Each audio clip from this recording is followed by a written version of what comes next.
குறிப்பாக ஆளுநர் அவர்கள் இந்த அரசாங்கம் தயாரித்த உரையை ஏன் படிக்கவில்லை என்பதற்கு அவர் சொன்ன காரணங்களுக்கு எந்தவிதமான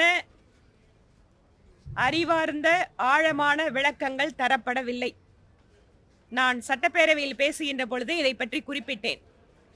மரியாதைக்குரிய ஆளுநர் அவர்கள் அவருடைய லோக்பவன் அறிக்கை வாயிலாக எதனாலெல்லாம் இந்த உரையை நான் படிக்கவில்லை என்று குறிப்பிட்ட காரணங்களுக்கான தெளிவான விளக்கம் என்பது நம்முடைய முதல்வர் அவர்களிடமிருந்து வரப்பெறவில்லை.